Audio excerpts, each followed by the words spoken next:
Welcome to the Bulletproof Screenwriting Podcast, episode number 51. Being a writer is a very peculiar job. It's always you versus a blank screen, and quite often, the blank screen wins. Neil Gaiman. Broadcasting from a dark, windowless room in Hollywood, when we really should be working on that next draft. It's the Bulletproof Screenwriting Podcast, showing you the craft and business of screenwriting while teaching you how to make your screenplay bulletproof. And here's your host, Alex Ferrari. Welcome to another episode of the Bulletproof Screenwriting Podcast. I am your humble host, Alex Ferrari. Now, today's show is sponsored by Bulletproof Script Coverage. Now, unlike other script coverage services, Bulletproof Script Coverage actually focuses on the kind of project you are and the goals of the project you are. So we actually break it down by three categories: micro budget, indie film market, and studio film. There's no reason to get coverage from a reader that's used to reading tentpole movies when your movie's going to be done for $100,000. And we wanted to focus on that at Bulletproof Script Coverage. Our readers have worked with Marvel Studios, CAA, WME, NBC, HBO, Disney, Scott Free, Warner Brothers, The Blacklist, and many, many more. So if you need your screenplay or TV script covered by professional readers, head on over to covermyscreenplay.com. Today's show is also sponsored by TalNexus' Screenplay Competition. Now, TalNexus is looking for three categories: feature films, short films, and TV pilot. The winning feature film writer will be awarded $2,500 as a stipend and will be paired with an industry veteran screenwriter for 12 weeks to write full series pitches and pilot scripts. Winning short films and TV series pilots will receive an automatic invite to the TalNexus Film Lab, a $10,000 budget towards the production of your short film or series, and a $2,500 stipend for 12 weeks, in addition to being paired up with an industry mentor to help you guide and develop your project. Are you interested? Apply now. Applications close August 31st. Go to indiefilmhustle.com/TalNexus. That's indiefilmhustle.com/TalNexus. Now, before we get started, guys, I wanted to let you know that I'm going to be doing two talks actually, at the Holly Shorts Film Festival in Hollywood at the Chinese Theater this Friday, starting at 4:30, and then another one at 6. The one at 4:30 will be discussing being a filmtrepreneur. So for all you screenwriters out there who want to start developing and putting your screenplays on the screen and actually producing your own work, this might be a really good workshop for you to attend. And the second one is going to be how to build an audience with my brother from another mother, R.B. Botto from Stage 32. And that's going to be at 6 o'clock. I will also have books there. I'll be signing books and selling books of Shooting for the Mob as well. So if you want to go, just head over to hollyshorts.com and you can check out the panels and the schedule there, or just go to the show notes and I will leave all the information for tickets there. Now, today on the show, I have a special treat. We have Pilar Alessandra, who happens to be one of the industry's leading scriptwriting consultants. She's an author. She's an ex-executive in the business. And she's been also running an amazing screenwriting podcast called On the Page. She's an actual OG, original gangster for podcasting screenwriting. She has, probably 600 or something episodes at this point. She has been helping screenwriters for many, many years. And I've been trying to get her on the show for a while, but she's a very, very busy lady. And we finally got to sit down and talk shop. Her book is called The Coffee Break Screenwriter, which is now in its second edition. And she also has a brand new book called The Coffee Break Screenwriter Breaks the Rules. And in this conversation, we just go deep into the craft of screenwriting. We go into her coffee break screenwriter method, how you're able to write screenplays very quickly. She's just a wonderful analyst and consultant when it comes to story structure and character, and we get into all of that. So sit back and enjoy my conversation with Pilar Alessandra. I'd like to welcome to the show Pilar Alessandra. Thank you so much for being on the show. Thank you so much for having me. We have been going back and forth for months because you are a busy lady and I'm a busy guy, so it's amazing that we've been able to do this. I know. Thank you for your patience. Oh no, thank you for being on the show. I really appreciate it. Like I was saying before we started recording, I reached out to you back when I was a young screenwriter, looking for some advice in 2010 on I think it was my first screenplay, and we went back and forth a little bit, but nothing materialized about it. But I've known about you for a long, long time, and you do some really great work out there for screenwriters. So thank you for all the work that you do. Thank you. I love it. It's great work. And you are one of the original podcasts out there. I sound so old. All this is making me feel old. I didn't want to say OG, but since you throw it out there, you're one of the OGs of the podcasting screenwriting world, up there with John August. And because you've been 10 years you were doing your On the Page podcast? Yeah, I didn't even realize. I mean, at the time I was too lazy to blog, and so I was like, I'll do this. And I guess there just weren't that many screenwriting podcasts at the time. Mm-hmm. And so it caught on. And when I realized that people were actually listening, I was like, ooh, I have a responsibility here. I better start making it good. I better start making it about something. And since then, I take the responsibility pretty seriously. Even the show can be bumpy and silly, but the whole point of it every week is that somebody should leave with a nugget of information about the craft or business of screenwriting. So that's what we do. I know the feeling. When I first started out too, I just and then when people started listening, you start taking it serious. Like, oh crap, someone's listening to this. We gotta. What's happening? Yeah. We gotta bring our A game. Right. So let's start at the very beginning. How did you get into this business? I was just in my 20s, and I sort of accidentally fell into a script reading job because I liked writing analytical papers in college about books. And somebody remembered that. They're like, wow, in the lit classes, you wrote these really great papers. That's kind of what we need. We need this book report called a coverage at our studio or our production company. Would you do it like once a week? And then when I found out I could actually make money at it, because I had no idea, right. I had samples, and I was able to get a job through Amblin Entertainment that way as a script reader and learn on the job as a reader, and then ended up sort of teaching people how to be a script reader as well. They were getting jobs. And then I found I really loved teaching, and I wanted to find tools that actually could fix certain things that I was seeing, sort of common mistakes, if you will, in scripts. And I hated just saying pass or consider. And I thought, well, could I develop some tools? Would they work? And they did work. And so that's how the classes were born. Very cool. And you also worked at DreamWorks for a little bit. Right. So when Amblin became DreamWorks, so to speak, it was kind of, for a while, it was all the yes. Then it was a hodgepodge of stuff. Right. I'd been at Amblin for a while, and so I became sort of in a senior story analyst position, so that I was also doing notes on existing projects. I also worked for a number of other companies as well, always analyzing material, doing notes on material. But I found working directly with writers is more satisfying because I could say, and here's a possibility of fixing it, rather than always saying, pass or consider. That's no fun. And when you were working at DreamWorks, you were working at a time that was pretty cool. It was early 2000s, so they were at the height of their powers, if I'm not mistaken, right? Yeah, it was actually, again, because let's just go with aging me with every question. It was actually more in the 90s. Okay, I'm trying to help. Help. Thanks, man. I appreciate it. But it was, like sort of it was the age of the rock star writer. Yeah, where Shane Black, Joe Esterhaus, those guys. Yeah, and the idea that you would get a script at even as late as 9 p.m., have to make sure that coverage was in by 7 a.m. because there'd be a bidding war at 8 a.m. I mean, people were throwing so much money in to get the next big shiny thing, which also is why they burnt out a little bit, and started sort of holding back and saying, okay, we're not taking any more specs. And when the writer's strike happened, when they had sort of an excuse to stop taking original material for quite a while.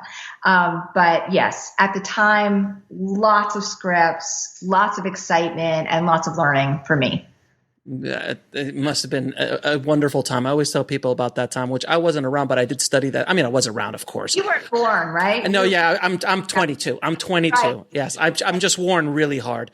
But I wasn't in the business at that time. I was in college in those type of areas. But you would read these stories of like every week, Joe Esterhaus, $2 or $3 million, Shane Black, and all these rock star screenwriters.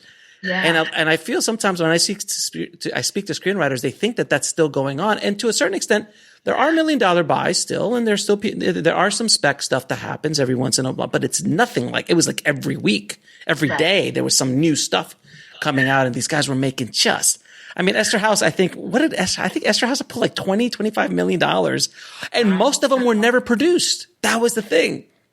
Right. You could actually make, sort of a sweet living and never have been produced. There were a lot of people who got development deals and got, their scripts bought. But also, along those lines, they would take things on pitch a lot, and then they'd have to hire another writer because the draft that they got was only So half of my job at that time was reading writing samples to rewrite other things that they had bought on pitch or too quickly. So now they're sort of doubling what they have to pay even in the development process. But again, for me to sort of distinguish between like, okay, what is a project that really, really works, in terms of idea, and another project that works in terms of execution, so you can have a great writing sample as well. And that all helps in the work that I do now. So what is the biggest mistake you see in first-time screenplays? Oh, I don't think there is one biggest mistake. I mean, it used to be overwriting. I could have sort of an easy answer to that question. But now, gosh, there's so many resources out there. Writers are so savvy. They're so well read, and they understand, sort of how to be spare on the page. So that's not really it.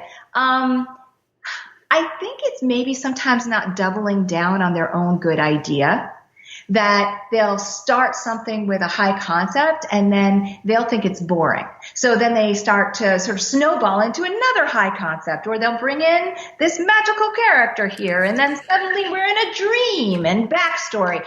And they just kind of think that by throwing in all these things, it gets more interesting, when actually it's getting more convoluted and you're not serving your own good idea.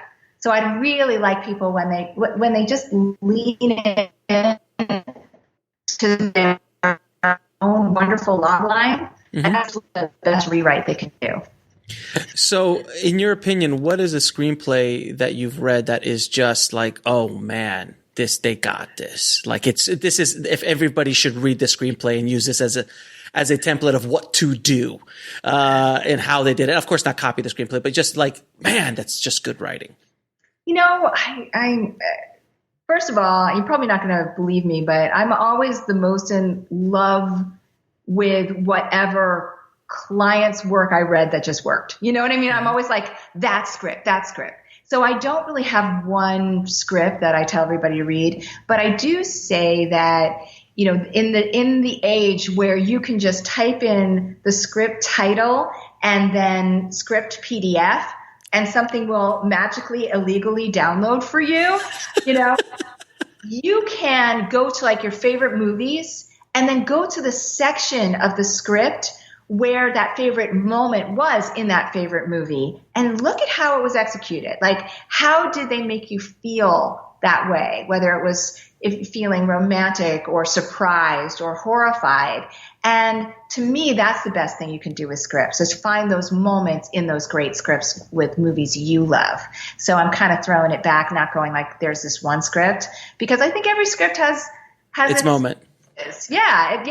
Every script's work, oh, I love this part of it, but it also, there are dud moments in every great script.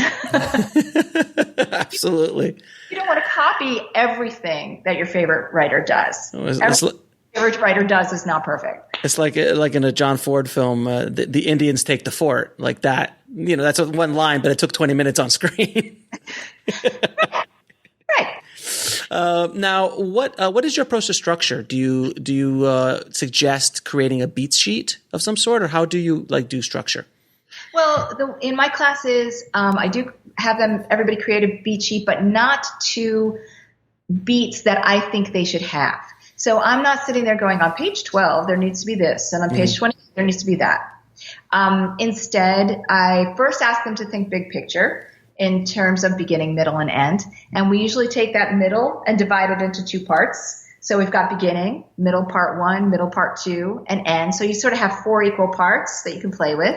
And then I ask them to divide those up a little bit into beats of story. And I just ask them to think of every beat in terms of what somebody wants to do, what they actually do, and what gets in the way. And if you have those beats of story with the, sort of fitting into those 4 equal parts, great, look, you got a structure. What story you want to tell or how you want to tell it is completely up to you. But it helps people at least organize so that they can see the big picture, have some kind of map to follow, and then start writing. Now, character building is always a very difficult situation. How do you build an interesting character in your opinion? What's some advice that you can give for screenwriters to build interesting characters? Because I've read a lot of screenplays and I've watched a lot of movies, and the characters are just there's no depth. Especially in big studio movies too. I always beat up on the DC universe, but there's a reason why Marvel's done very well and DC has not, because the characters, you really feel Iron Man, you really feel Spider-Man, and you don't feel as much for the other side of the fence sometimes. Well, I think if you look at the Marvel characters, they're always paying off their own particular character rules. So things that they always or never do, Tony Stark's philosophy of the world, his flaw in the fact that he is always going to sort of try and grab the attention of the room, right? He's always going to try and alpha lead, right? Mm-hmm. What his soft spot is. And they're constantly mining these things we already know about them and bringing them through the scenes. So he doesn't stop and talk about his past. Instead, his past is always shining through in the choices that he makes. So when going back to my classes, when we're talking about character development, I really love it when we are learning about characters on the job. How they were raised, who they are, comes through in the choices they make and the behaviors that they exhibit. So it's what we see rather than what they stop and talk about. I am not a big one on stopping and discussing things that happen before page 1. You shouldn't have two characters go, "Hey, Tony, I know that you had a bad childhood and that's why you're an alcoholic now." That's not what you do. But a lot of screenwriters do that, unfortunately. All the time. I read it all the time. There's always that, stop and talk scene, and it also becomes sort of a battle of backstory. You think you had a bad childhood, it's just, why are you doing that? But if I saw someone, look at an object and start shaking, okay, I know that there is some kind of traumatic incident connected with that object, or that object triggers something from the past. And I will find out more with the choices that character makes. And if at a certain point they've earned their cathartic moment of revealing the backstory, fine. But at least you've shown it for a while, and now I'm getting just what I need to sort of fill in the blanks. It's kind of like Indiana Jones, where he's afraid of snakes, and he never says, he does say he's afraid of snakes, but you never know why until the third movie, where he actually explains the backstory of it, which is such a great payoff for that character. And right. even that little cut that Harrison Ford has is when he was a kid and he tried to do the whip for the first time and he's hit himself. Those little nuggets are it just adds a tapestry, if you will, on the characters. But all we cared about in the first one was, wow, this guy who isn't afraid of anything is afraid of this one thing. We all have fears, and that's all we had to know. And then once that's in, we can also see it pay off, in a pit full of snakes. Mm-hmm. So it works there, Beautifully. you're right. As you build out these trilogies, then you can find out more and more, and it's what keeps us coming back to the movies. And that's why the payoff. I mean, with Endgame, as of this recording, Endgame came out a few weeks ago, and it is just the crescendo of 22 films. As it's no one's ever done anything like this.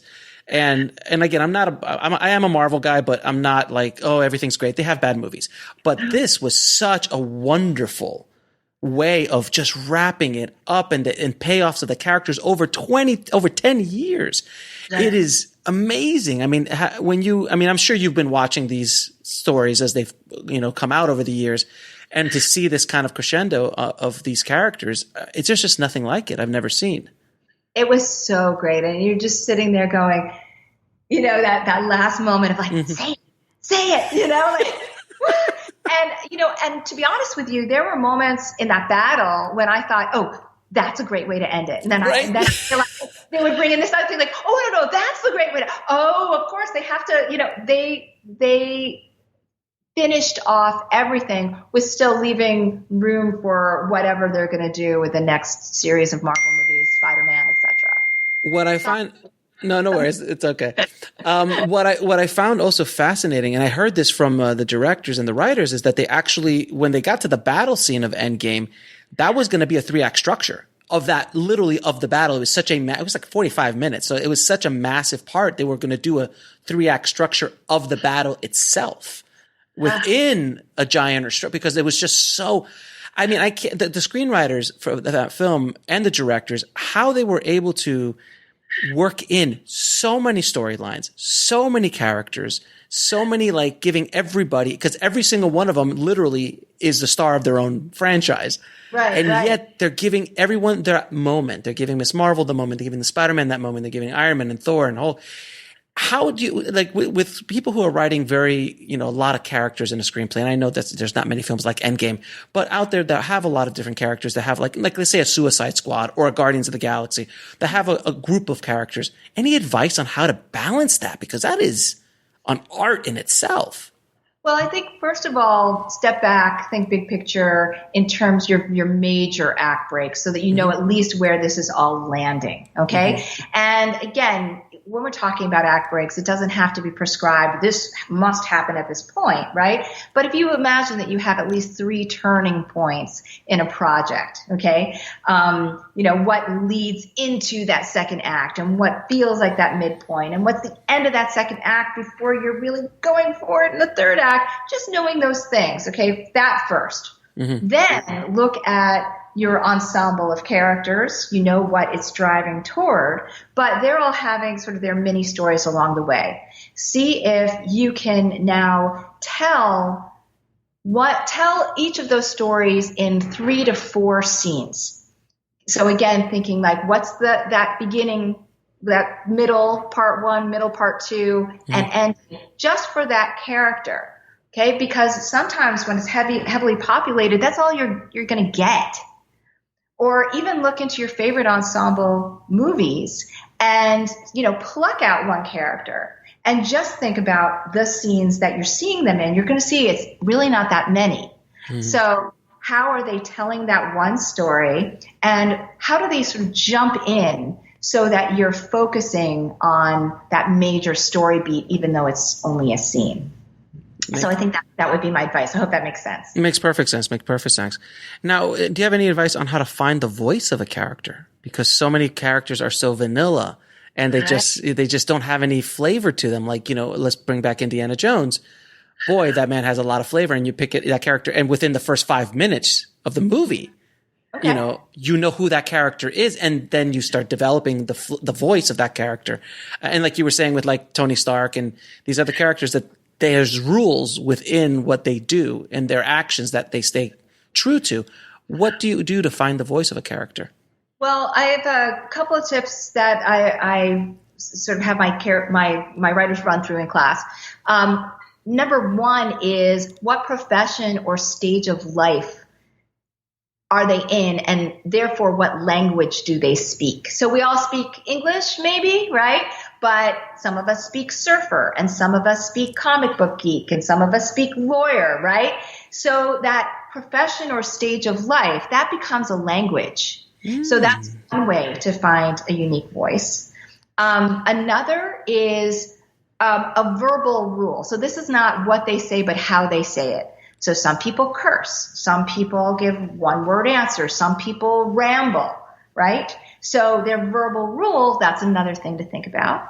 A third is what region or country are they from? What phrases do they use? So Thor is going to use, phrases from where is he from? What? Well, he's from a magical land, but generally Norse is kind of like that kind of vibe. Yeah. And he speaks the language of the gods, right? So he will say things that nobody else would say, right? And get away with it. Absolutely. But including those phrases, like that's his normal world, right? And then the fourth one is to actually magically cast in your head. Be okay about having the voice of Harrison Ford in your head.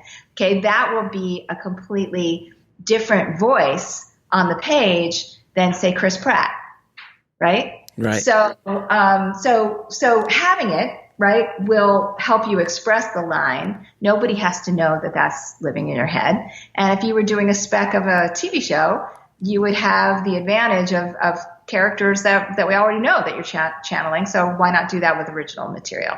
So those are my 4 ways of finding voices. I really love the stage of life idea. That is I've never heard that idea. It's a really great idea because it really you're there.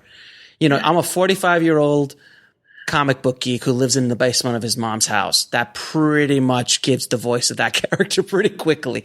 Now, is it a voice that we've seen 1,000 times too? Yeah. That's another thing. So you could start tossing it around and start adding other things. Oh, and they're also an archaeologist. Oh, okay. Well, there you go. So they start adding like little flavors of things but that's a good starting point of how you can kind of brainstorm ideas. Have you seen Booksmart yet? I'm dying to. It really looks fantastic. So good, right? So if you said, well, she speaks high school senior, well, we have these sort of stereotypes in our head, right? Mm-hmm. But if you say she speaks overachiever, okay, that's different. She happens to be a high school senior who speaks overachiever, right? Now she's got an interesting voice, so that's interesting. That's great. Everything about that movie I just adored, because every time you thought it was going to make a certain choice based on all these movies you've seen, it makes a slightly different one. Doesn't mean that it has to be the opposite, but it's just different.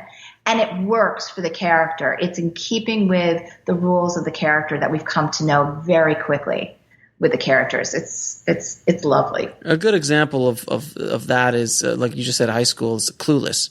Like they're not just your general, they're Valley Girls basically, but Valley Girls in that time period, not like Valley Girl. Like when Valley Girl came out back in, was it like the late 70s or early 80s with Nicolas Cage, that was the first time anyone had ever heard Valley Girl talk. Like, oh, for sure, and all that kind of stuff. And that was, they were all high school kids, or Fast Times in Ridgemont High. So how many different type of high schools have we seen on screen? So Fast Time in Ridgemont High speaks very differently than Breakfast Club. Right. If you go even dig deeper to, why did Clueless not feel cookie cutter, right? You could go for, the lead is, she speaks matchmaker in a way, right? that is everything. She looks at everything in terms of who to fix up, who should be with whom. Who's the project, right? And it speaks to her control issues. So her voice matches what she needs to do. I have to make a confession, right? Mm-hmm. So I'm in my 20s reading, and I misread that script as just another Valley Girl script, and I passed on it because I was in my 20s and I thought, these girls are dumb. They're just Valley Girls. And I really wasn't looking at, no, wait a minute. They've got their own rules. They've got their own ways of looking at things. I was actually probably too much of a clueless Valley Girl myself at the time to really have the perspective. It haunts me. Really? And it almost fired. Yeah. It almost got you fired because you're like, you passed on the script and it made gazillions amounts of money. Yeah. The idiot. Yeah, right. But the thing is, too, it was also a lot of perfect storms in that situation with Alicia Silverstone was perfectly cast. And I was Penelope, who's it? Not Penelope Miller. Who was the director of that? It was, oh my God, she's amazing. Not Beth Miller. We're so bad. Oh my God. No, it's a female director. Okay, I forgot who she is. Someone. Thanks for making me feel better. I really appreciate it. But no, it was just me being an idiot. So, are there any other? Anything else that I passed on? Yeah. Oh, I'm sure. I mean, it was a long time ago. Sure. You know, but nothing that stood out like that. But you know what? One thing I have to say, I do think that it does say something about getting older, or having some experience, or also having a bigger picture view of the world. Mm-hmm. That if you're just reading scripts from your own little bubble, right, you're going to miss some really valuable material. You have to sort of think like an audience, for one thing, a really wide audience. And you have to kind of be open to characters and situations that may not necessarily be you or any choices you would make, which is why I get prickly when people go into this unlikable note, because it's like, well, that might be unlikable for you, right? Perspective. But it could be fascinating for someone else. That doesn't mean we shouldn't sort of look at this life on screen and dig into that story. It was kind of like Clueless for you. Like, you knew those girls because you were probably close. You were too much of a valley girl yourself. So you're like, this is stupid. Right. I was judging them. Exactly. And it had nothing to do with me, That's fair. Now, do you have any other advice on developing a good protagonist and what they need to do to kind of move that story forward? By the way, are you more character driven or plot driven, or is it a combination of two? Because I know I've spoken to a lot of people on the show, and some people are like, it's all about character. You need a good plot, you need a good structure, but it's all about character. And other people are like, no, it's about plot, it's about structure, and characters are an addition. Where do you fall on that pendulum? I'm gonna say something wishy-washy and say it's what the project needs. So okay. In my first day of the first draft class, I have my writers brainstorm in 3 different ways, because they may be coming at their project in 3 different ways, and they have to see what's really going to work for them. So the first thing that we do is brainstorm around character, sort of throwing that character into uncomfortable situations and seeing what choices they make and seeing what structure emerges. Mm-hmm. The second thing I have them do is actually brainstorm around event. So if they have this one key scene in their head, what happens? Where is it on the timeline? Is it in the beginning, the middle, the end? And that way, what comes before it, what springs after it?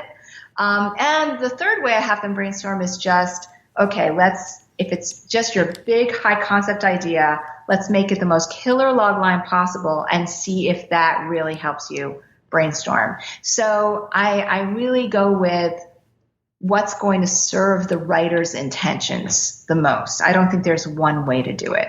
Yeah, because there's certain movies like I was just thinking of Wayne's World. Like, that's a character-based kind of film. The structure is, and the plot's, it's fine. Right. But you're just going on the road with these guys who are crazy. Cheech and Chong.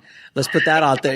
It's like those both came out of sketches, right? So we have these guys who we just laughed at the dynamic between them, this one little world that they were in, and then did a lot of what-ifing to find a story. So right. What if, I think Wayne and Garth, are they trying to get to their ultimate concert? I don't even remember. I don't even remember what the plot is. I remember Bohemian Rhapsody. I remember Bohemian Rhapsody, and that he had a crush on a girl, and and then basically all the skit stuff.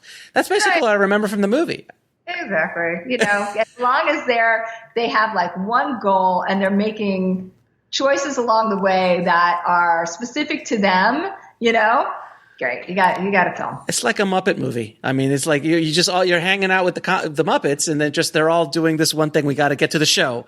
We got to break in and steal that diamond. We got to that kind of thing. It's fascinating. Now, but there tends to be an emotional turn somewhere in a Muppet movie at some point, right? They always is.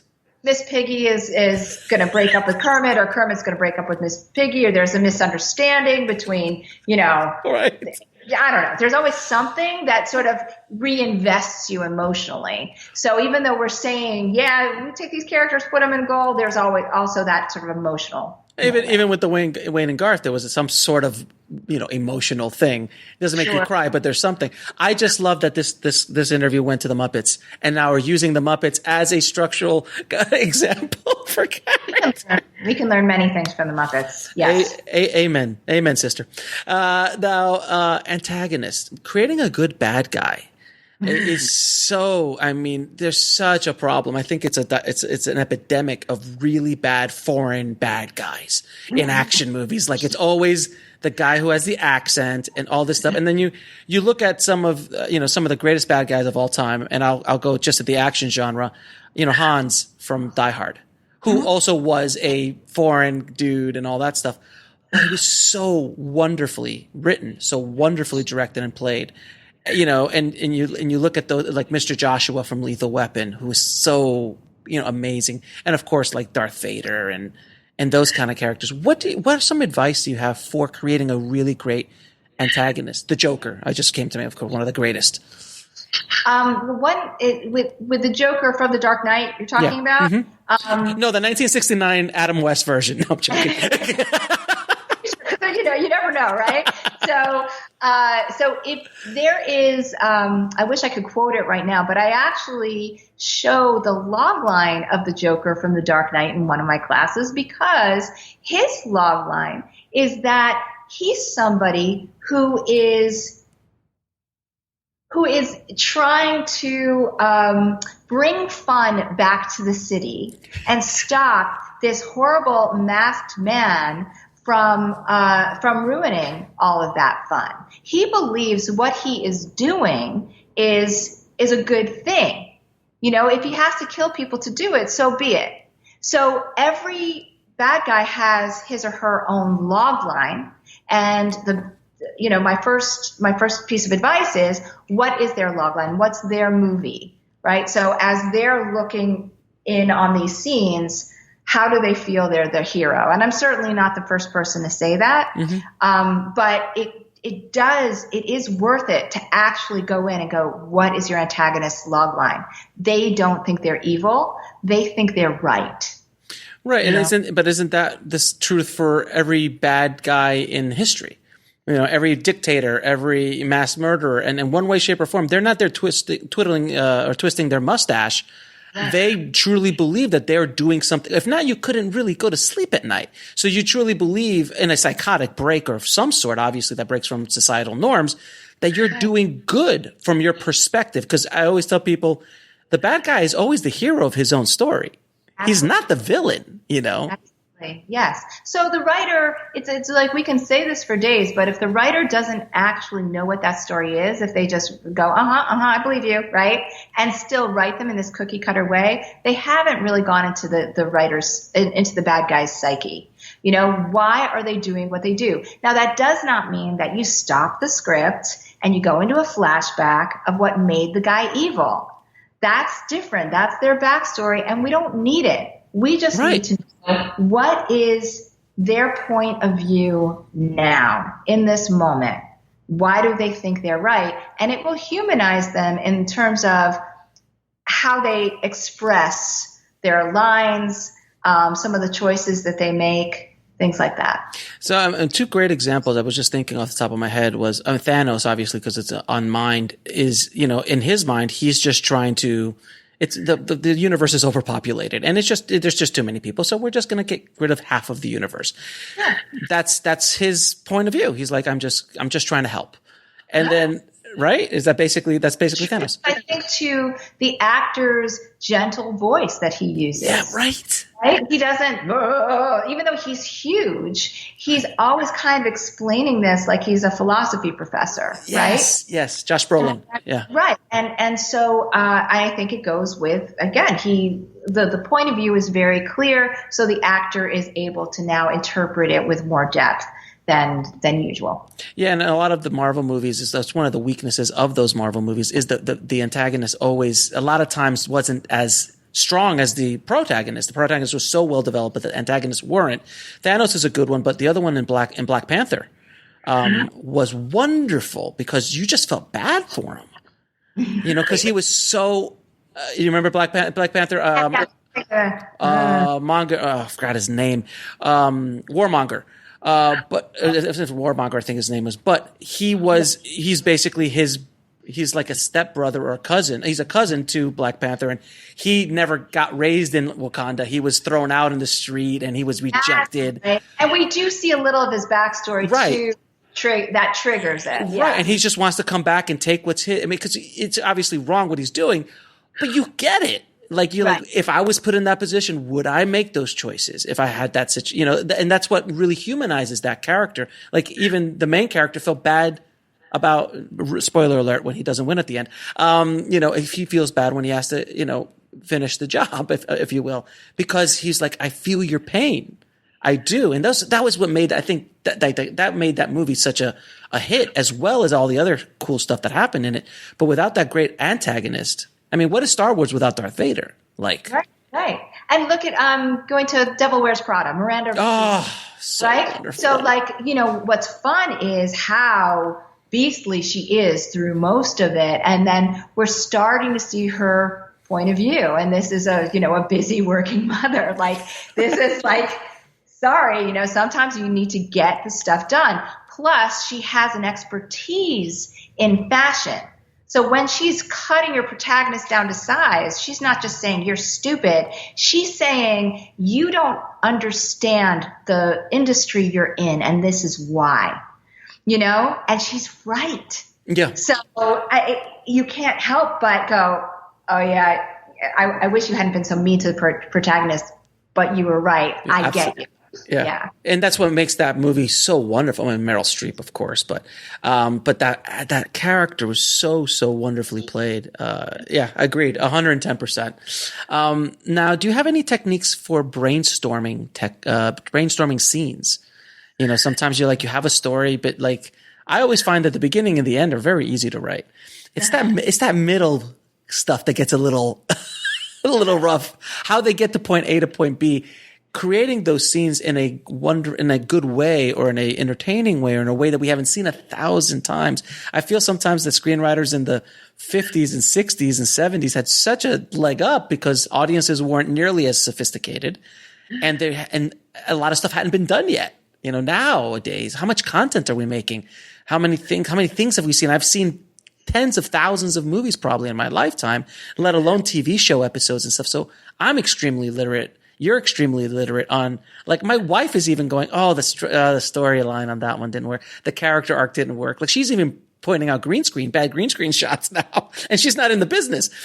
So we're so sophisticated. What do you do about coming up with some original ideas, and what kind of brainstorming techniques do you suggest? Well, in a way, you know, you can flip what you just said and make it an advantage for the modern day screenwriter, because the audience does have so much context now. Right? That you can drop into a scene at a specific point without setup, because the audience already knows the journey that led there, because we've seen other versions of this story in other movies. So that's the first thing I would say is drop in. Okay. Maybe drop in at the least hand-holding part and see what it looks like. Okay. Another is, if you do that, does that work within the context of the movie in terms of something that you set up earlier on? Another is having a fresh take on an old trope. So it's absolutely fine to have tropes that look, with genres. Well, Scream, Scream, for example. Yeah. But I mean, that was very self-aware and sort of calling it out.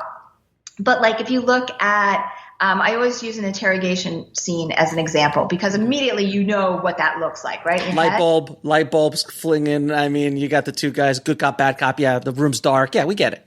But change one thing, change up the setting and go, it's not an interrogation there. It's an interrogation in a park. It's an interrogation in the ocean. It's an interrogation at an amusement park. It's an interrogation in a kitchen. And suddenly there's a fresh take on it. So you can do one little thing, even just changing up setting, and that will give it a fresh take. So again, I'm going to Booksmart to have everybody, like when you're watching it, look at the fresh take on certain things, certain scenes you thought you knew. Mm-hmm. Yeah, exactly. And I was thinking of now, of course, my juices start flowing in Interrogation Scene. I'm like, well, what if one of the cops is like always eating, like constantly while he's talking to somebody, he's just eating and it's disgusting, and you're focusing on what he's eating, but yet he's tearing this guy apart. I don't know. I'm just throwing things out there, but it's just a new way of doing it. Right? What if the cops is a clown instead? Dressed as a clown because he was undercover somewhere. We're writing something together. We need a co-writer credit on the scene. Now, tell me a little bit about Coffee Break Screenwriter, which has been around for a couple years. Oh, you mean? Oh, that book. Yes, the Coffee Break Screenwriter.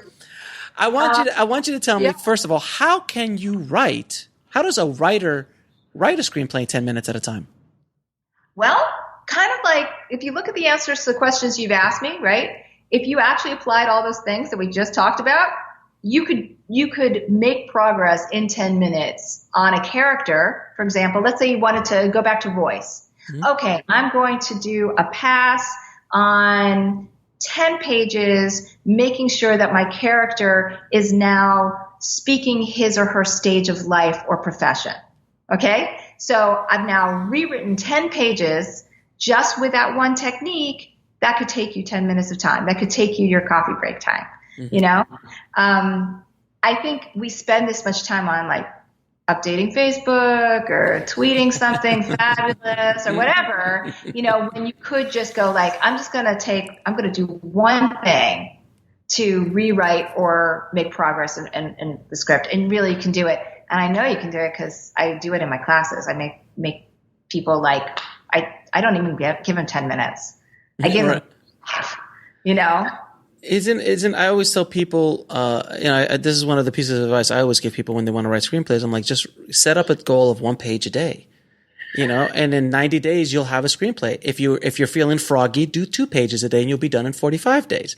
Do 3 pages a day and you're done in a month, and you've got a first draft of a month. In a month, you know, and I've actually had people come back to me like, oh, Alex, thank God you told me to do that. I'm doing that now. And I'm like, but it sounds so simple, but yet it's not. And it could be a 10-minute, and you're done. Now, what will kill your 10 minutes is when you go back in and you reread that page first. Because you reread it, you're going to go in and rewrite it, you're going to struggle over it, and then when you're getting your second day, I have to go back to work, you know, or back to my kid, you know, or school. So yeah, try and do these things knowing you will be able to go back in and make it all perfect, but don't try and get it perfect right away. Well, what are some of your suggestions for the dreaded rewriting process? Dreaded rewriting process. It goes back to something that we talked about a little bit earlier, which is first, lean into your own good idea. The first pass I have everybody do is making sure they're honoring their own logline, because it is the common thing that I see with my own clients that they've backed away from it. And I kind of give them certain tools to sort of check in on certain areas, make sure that they're honoring at least sort of the 2 main hooks that come through in their logline at certain stages. Another thing is being, you know, if you have these sort of behaviors that come through, these character rules, right?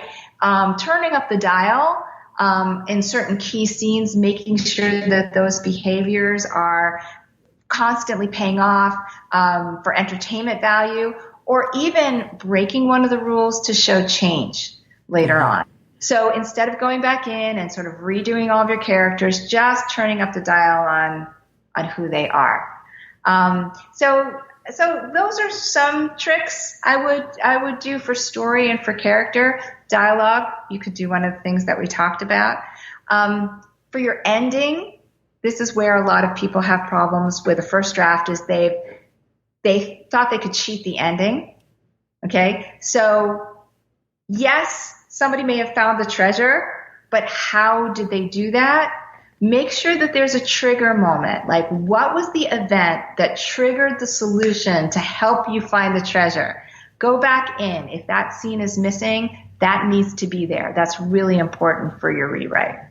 Now, we've been talking a lot about craft and this, but I want to talk a little bit about business, about the business of screenwriting, because it's something that people don't talk about. And it's all wonderful when you have this perfect Oscar-winning screenplay in your hand, but if you don't understand how to pitch it, how to get it into the system, how the system works, that's so – I see so many – I mean, I've read screenplays that I'm just like, how is this not produced? Like, how is this not made it? And it also – and I've read screenplays from – $1 million screenwriters. And they just like, here, this is one of the 30 that I have in my drawer that I've never been able to get to produce. And I'm like, oh my God, how is this not being produced? He's like, I just can't. So it's tough for even established screenwriters, let alone for screenwriters coming in. So what advice do you have on the business side of it? And I know that's a very large question. So, whatever areas you would like to discuss.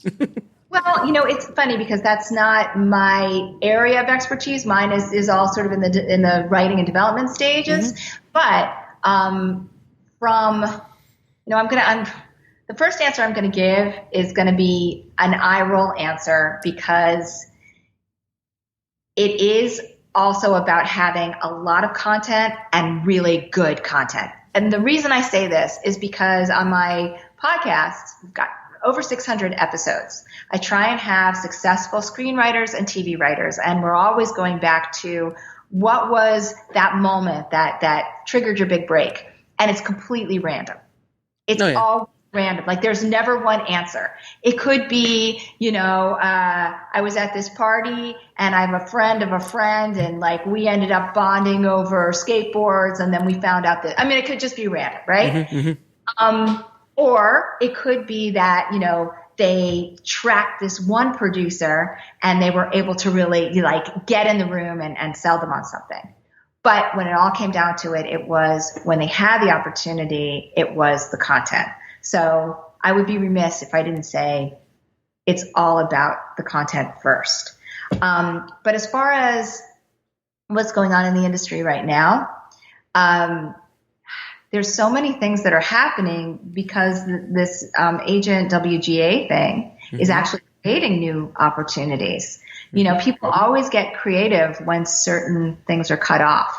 That's why, like with the writer's strike, right, we started seeing other platforms develop or independent producers rise back up and things like that. So I would say right now, get on Twitter, look at what's happening in the writers community. There are opportunities there that weren't there before.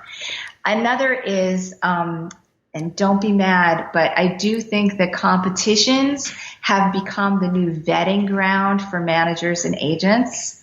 If you place or win a prestigious contest, they'll go, oh, I want to look at that material. But you as the writer have to vet some of these contests and make sure that you're not just throwing your competition money at willy-nilly at things that are unproven or don't have industry connections at the end of it.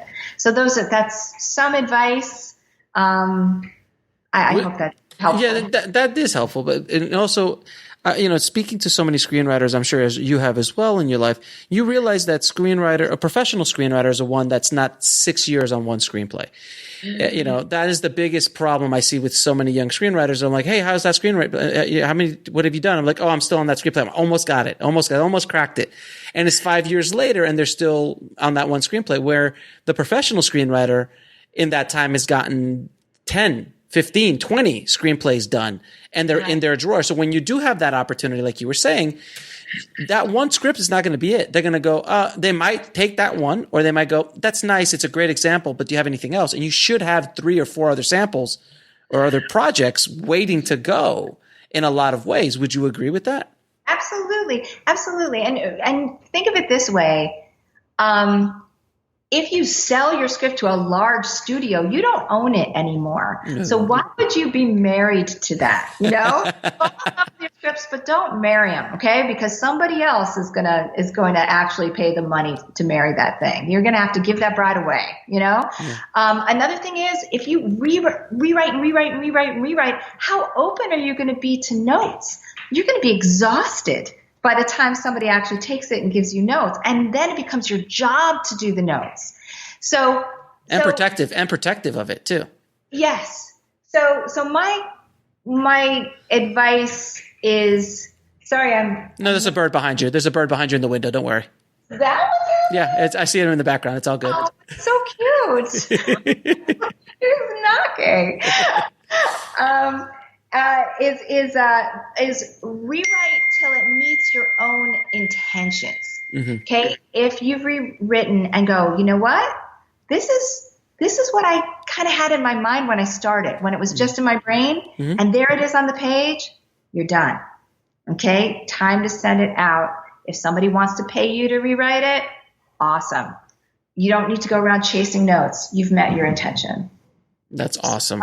Enough. And do you have some big do's and don'ts when writing a screenplay? Don't chase the market. Oh God, yes. I'm going to start doing superhero movies because it's hot.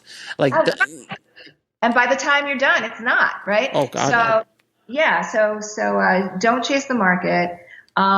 Do these days try and think why you're the best writer to tell this story. Actually, no, go the other way.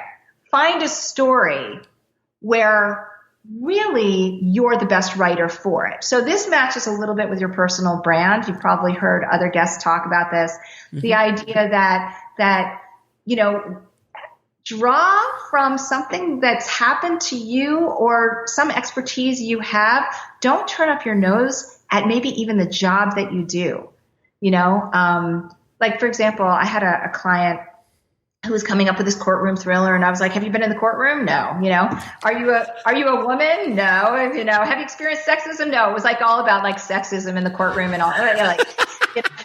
And I was like, not that you're not allowed to write that, but the project didn't feel authentic. Right. And we got to the fact that at one point he was a logger in the 70s. Oh. He was he was in his 20s. He was a hippie who had to go into logging to support his family. And into that logging company came these ex-cons that were hired from the local jail. Well, hello. I was like, yeah, exactly. So he wrote an original pilot around that. It was awesome. And guess what? He's really the person to write that. He's the only person to write that. Yeah. Now, did it have to match verbatim his own experience? No, it was inspired by his own experiences. So you don't have to find something that is like where you have to protect the rights of all the people around you. Mm-hmm. It's more the idea that you have some authority in this world. It feels authentic and it pitches really well. That way you're connected to it. It's kind of like if Tarantino would do a Pixar movie, which I would go see. But that's truly not on brand, is it? Well, but if he did a Pixar movie, could you imagine? He's king of certain genres, right? Mm-hmm. So in a way, if you were going to animate a certain genre, he'd be the person to do it, Plus, what if he did something about, a mouse who worked in a video store and became an iconic film director. Well, it's a bit on the nose. Way to tell. Bit on the nose, but yes. Something comes with. Yes. He'll do it, man. So, he'll do it. And can you actually, for everyone who's listening, because we have a lot of first-time screenwriters who listen to this, can you just describe what on the nose is? Because that's a note that a lot of people get, and they just don't get what that means. Can you just really quickly explain that? Well, I think that the way that you just sort of critiqued what I said with on the nose is I was being awfully literal, right? Yes. It was like, well, that is definitely his story, literally. It's not taking maybe an experience and nuancing it, right? So that's one version of on the nose. But when we're talking about dialogue being on the nose, it's often when someone's speaking their thoughts or feelings out loud. So they're saying things like, "Oh, I'm so angry right now." Right. I'm experiencing this mixture of entertainment and embarrassment right now in talking to you, Alex, right? Like that kind of thing. Yeah. Yeah, and that is an epidemic as well. A lot of times with first time writers as well. I did it when I started writing. I was writing right on the nose, and that was the note I would get back from studios when they would see my scripts, and they would say, "It's on the nose, it's on the nose," and I'm like, "What the hell is?" I had to look what on the nose meant, and I was like, "Oh, It's called about nuances, subtext, a look, always show, don't tell whenever you can. And it goes back to what you said about the audience has educated themselves in movies and TV. They're a really smart, savvy audience. So they get the context. All they have to see is that visual clue, and they get it. A whole story is told. And now you have a new book coming that just came out a little while ago, right? Do you have It's a little thin. There you go. But I guess we could call it a book. It's called Coffee Break Screenwriter Breaks the Rules. Okay. And it's all about, those rules you all think you're supposed to follow because of all those other books and stuff. it sort of goes like, well, you know what? You should break those rules. But if you break those rules, here's why the rule's there to begin with. Here's how to break it creatively to actually make your script a little more original, right? But here's also how breaking that rule can break bad if you go too far with it. So it's looking at all those things. It should be educational and fun, and gives you it gives you permission to do something a little nuts. And when you said break bad, Walter White just flew into my head. It was such a good show. Everything revolves around Walter White. Obviously. Yeah. What's my name? Anyway. So I'm going to ask you a few questions. I ask all of my guests. What advice would you give a screenwriter wanting to break into the business today?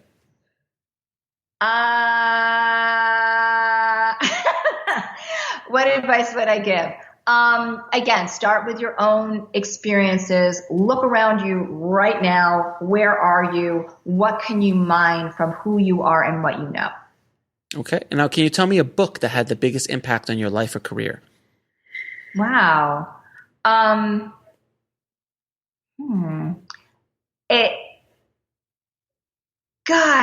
I wasn't prepared for these. That's why I do that. As far as Linda Aronson's book, God, what was it? Screenwriting Reconstructed, or oh my God. Okay, got it. We'll look it up.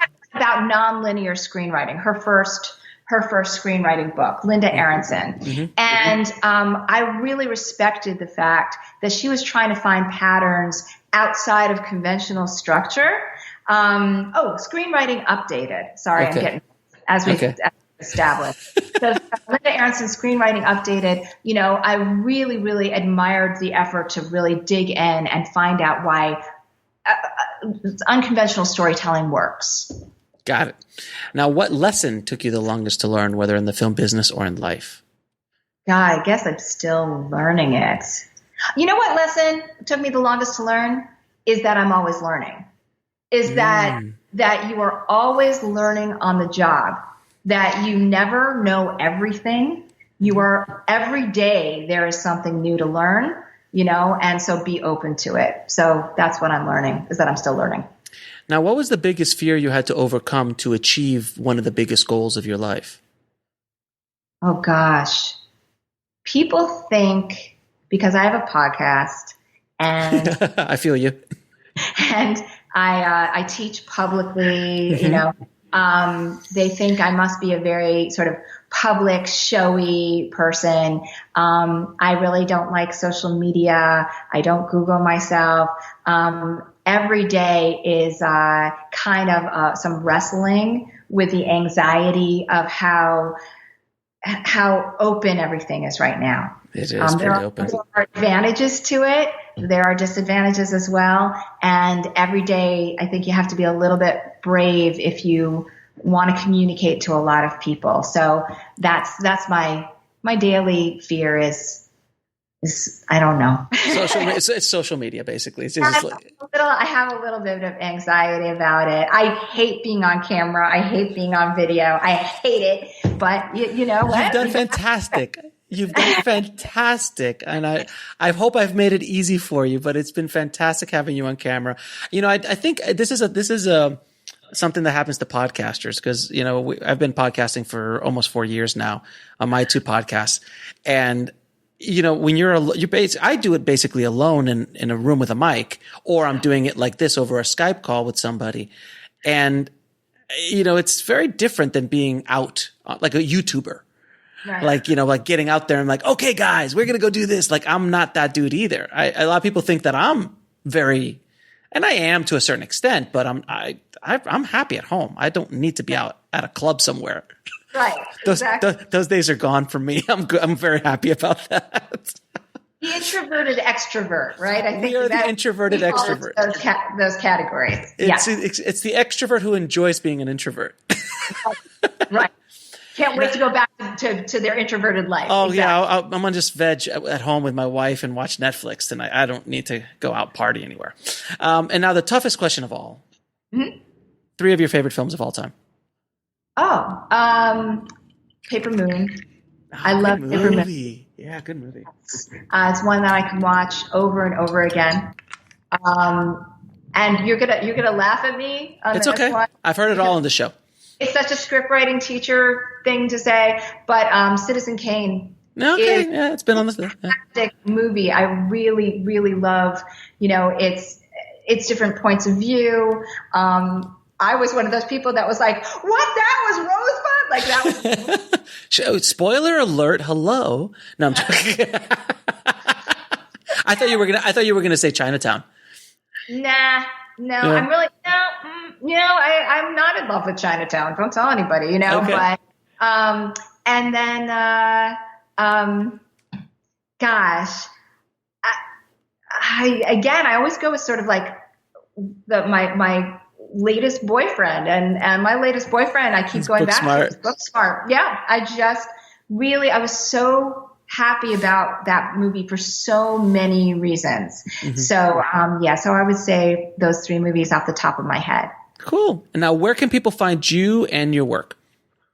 On thepage.tv. That is my website for classes. I love it when people show up in classes. Mm-hmm. And now I'm also doing online video classes. Again, trying not to be afraid of the camera so that I can actually teach in real time to people all over. So check that out in the books there and links to the podcast and all that kind of stuff. Awesome. Pilar, it has been an absolute pleasure. I'm so glad we finally got to do this. It was great talking to you. Thank you so much for dropping some major, major knowledge bombs today on the Tribe. I appreciate it. I really appreciate you inviting me and for being so patient with the scheduling. Thank you so much, Alex. I want to thank Pilar for coming on and dropping those knowledge bombs on the Tribe today. Thank you so much, Pilar. It was an absolute pleasure having you on the show. She is a wealth of information, and I will put links to everything she has, her website, her podcast, her books, her courses and workshops, everything I'll put in the show notes at indiefilmhustle.com/BPS051. And if you haven't already, guys, please head over to screenwritingpodcast.com, subscribe, and leave a good review for the show. It really helps the show out a lot. Thank you for everyone who has done that. Thank you for all the support. And for all the Bulletproof Screenwriting true believers, before the year is out, there might be a small surprise for you. That's all I'm going to say. I love doing this. I love just dropping little nuggets, little hints of things that I'm working on. And I am going to be just a nice surprise for all of the Bulletproof Screenwriting Tribe. So thank you guys again so much for everything. As always, keep on writing no matter what. I'll talk to you soon. Thanks for listening to the Bulletproof Screenwriting Podcast at bulletproofscreenwriting.tv.